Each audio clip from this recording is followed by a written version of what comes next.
ఏం చేస్తున్నావు? పూరి. ఏంటి ఇన్ని చేస్తున్నావా?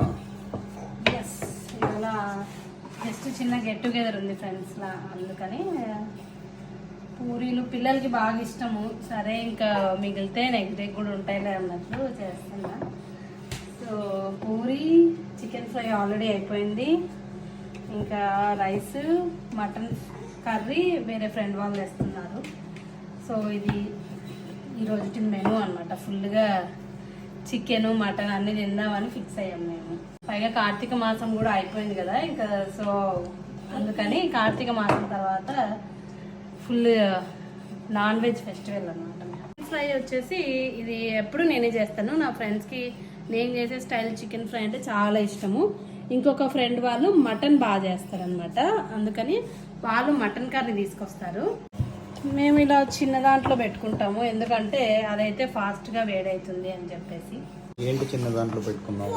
ఇది ఆయిల్ చిన్న గిన్నెలో అయితే మాకు ఇది తిన్నగా ఉంటుంది, తొందరగా హీట్ అవుతుంది అండ్ ఫాస్ట్గా అయిపోతాయి. పెద్ద మూకట్ పెట్టుకుంటే అది మందంగా ఉంటే మాకు అసలు ఇక్కడ ఎలక్ట్రిక్ స్టవ్ మీద రావు సరిగ్గా, అందుకని ఇది పెట్టుకుంటాం ఎప్పుడు మేము.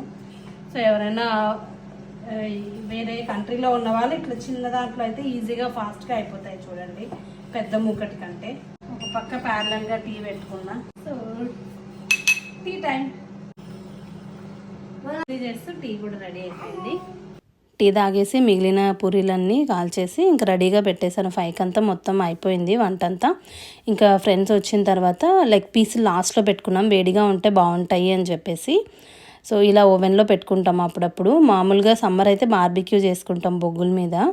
సో ఫైనల్ మెనూ అయితే ఇది లెగ్ పీసెస్ అండ్ ఇది మటన్ కర్రీ, ఇంకా వైట్ రైస్, రసము, చికెన్ ఫ్రై, ఇంకా పూరీలు. సో పిల్లలకి ఫస్ట్ పెట్టేశాము, వాళ్ళు తిన్నాక మేము రిలాక్స్గా కూర్చున్నాం అనమాట.